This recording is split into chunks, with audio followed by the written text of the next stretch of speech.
Hi, my name is Shuaib, and I basically schooled at Royal College. And when I say myself, I think my school plays a big role. It's pretty much been the place that has, apart from home, of course, that has molded me into the person that I am. The opportunities that have been presented to me being in that great institution. So I'm not saying that home comes second. Home obviously comes first, because that's where your values and your norms, ethics, so on and so forth is all sort of instilled in you. But school really played a big role in giving you ample opportunities where you can really put yourself to test and really learn a lot from it.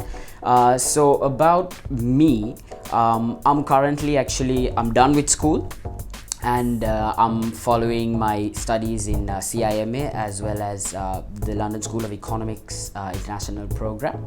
I work as well as a strength and conditioning coach. So that's pretty much what I'm up to at the moment.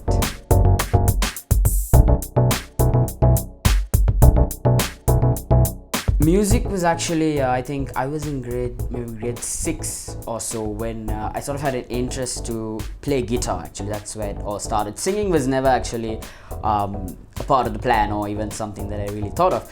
And so it started in grade 6, and when I told my parents that I had an interest to sort of learn to play guitar, my dad got this guy down who used to play at these calypso band gigs, sort of a thing, and he used to come to my house and he started teaching us. So my brother also just joined along, and we were both learning. And then I still remember he taught me this chord. It was a D chord, and he basically taught me two chords. He taught me A and D, right? And I could play A, but I just couldn't get the D, and it was a really complicated D. So he taught me an A and an E, and he wanted me to practice that progression, and I did, and it was fun. But this one D chord, I just couldn't get it, and he wouldn't teach me anything beyond that point, and he kept saying, until you learn this, I'm not going to teach you anything else. So a week passed, maybe 2, maybe 3, until I decided, this is not going to work. I just can't hold this D.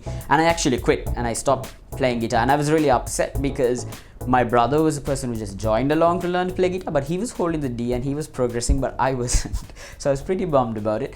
And I stopped, actually, and then sort of, gave up on guitar. But somewhere around grade 9 again, I started doing classes at Yamaha School of Music.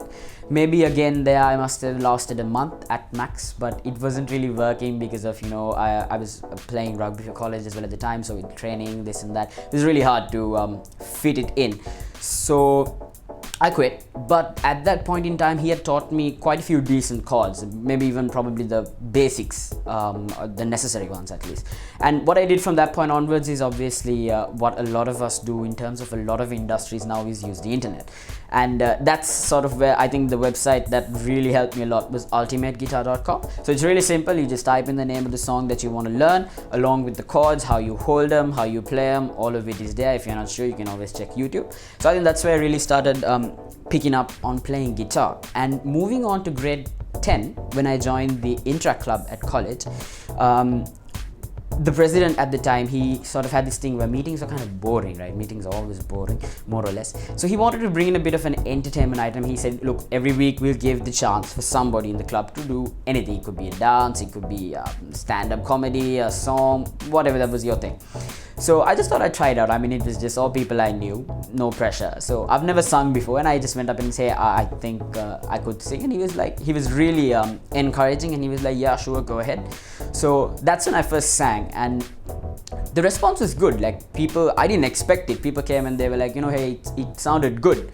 And that sort of got me thinking, I mean, why not? Yeah, just maybe singing as well.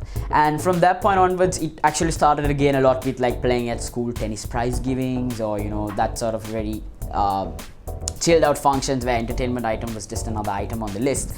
And from that point onwards, I never really did any proper voice training or anything technical, but just go with the flow, and if it sounds right, then that's good enough for me. And I did try out voice training, but again it didn't work out with practices and the club societies in school and all of that. It just didn't work out. So I was basically by myself on that.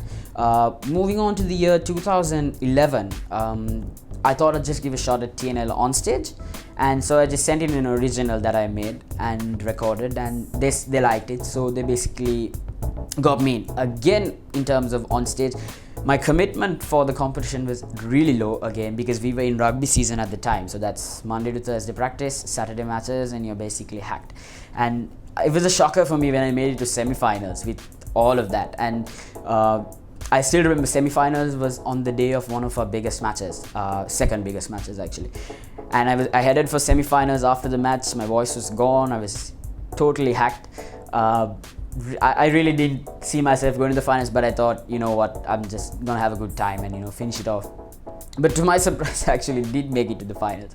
And finals was just about having fun for me, you know. I never had the opportunity to perform on such a big scale, big stage rather, and to be backed up by a professional band like that was something I didn't really have exposure to. So I really took that opportunity just to enjoy myself. And I still remember the judges sending their comments to me after the show saying I didn't look at all the audience, but I still remember that moment that, you know, it meant a lot to me at that time. I was just so lost in the moment. It didn't really matter to me, you know, who was listening or who wasn't, because I was having a good time. And I think that's really what I took back from that competition, and it was a really good experience. So from that point onwards, I really haven't pushed the whole music thing. I do it on and off, yes.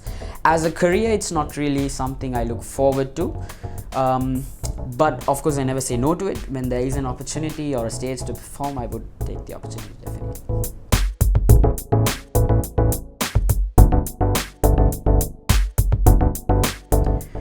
Definitely TNL on stage finals.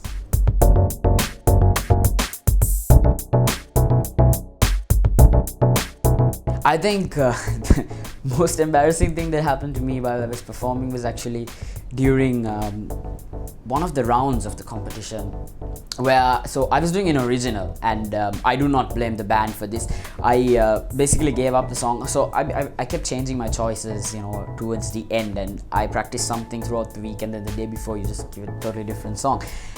But of course the band was gutsy enough, they took it up and they were willing to do it, although when it came to the bridge, and it was my original, so they're not that familiar with it, there was this chord switch that he was supposed to do where I come in on the bridge, and he just kept he was on the chord that was before the chord, and he didn't really change to that chord. So I was standing and I was looking back at him, and then I thought, okay, next round. And then he was like, yeah, okay. And then he came to the next round, he was playing the same chord. So I looked at him, I was like, no, next one. And then I just had to adapt to the situation, and I just sort of came in on that key and then took it on from that point.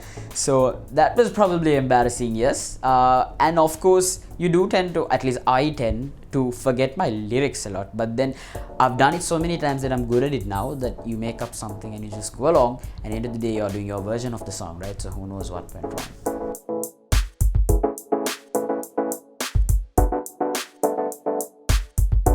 I do sing my originals. I think I've only sung 2 of my originals to a public audience, but mostly it's, you know, singing covers of other songs, because when you do take an audience here, especially in Sri Lanka, they're not really as responsive as I would say a musician would expect them to be. I mean, you know, having exposure and sort of seeing the cultures in other countries, and how, I mean, I've seen artists who aren't like, you know, they aren't professional artists, just perform at a very ordinary function, maybe an ordinary song, maybe even he's not a great singer. I've seen far better singers here in Sri Lanka, but the response that the crowd gives there it's insane, and it really motivates a singer as well. But here it's not really the people's fault. I think it's just the culture that we have here. We're a bit more laid back, you know, they might clap, they might scream a little, but nothing to go crazy over. And so in terms of so the reason I perform more covers as opposed to originals, it's something that the audience can really relate to, and that's the only reason I would actually pick to do, if I was doing 3 songs, maybe 2 covers and 1 original, that sort of a ratio. But if I had to come to 2 songs, I'd just keep it to 2 covers. That's about it.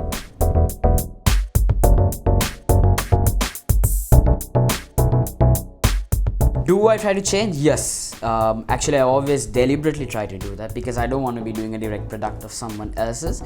At least some part of it needs to be something of mine. Otherwise, it wouldn't really be my performance. Do I worry about the response? Not really.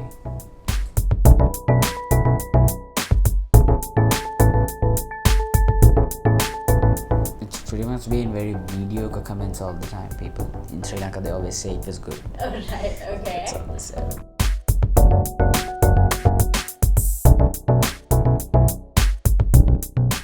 Most challenging venues are actually those venues where your friends call you up and they're like, hey, there's this thing, it's a last minute thing and I need you to sing for it, and then you don't get a guitar plug-in, the sound is not balanced, the mic doesn't sound right, and most of the people there aren't really, in a mood for an entertainment, and then you're wondering, okay, why did they even want to do this?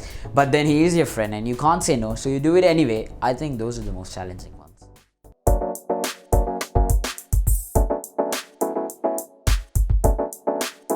I would think the cheesiest song that I've ever sung is The One That Got Away by Katy Perry.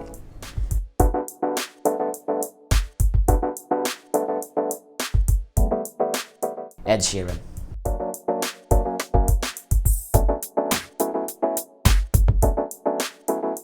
Probably Bloodstream by Ed Sheeran and Photograph. What would I do without your small mouth? Drawing me in and you're kicking me out. You've got my head spinning, no kidding, I can't pin you down.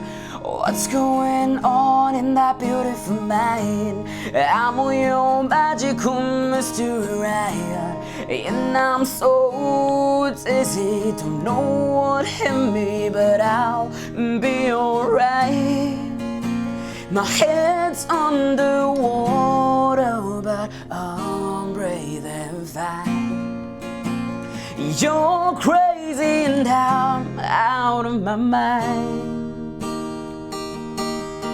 And no, I mean, love's all of you. Love your curves and all your edges, all your perfect imperfections, and give it all to me. I give my all to you. You're my end and my beginning.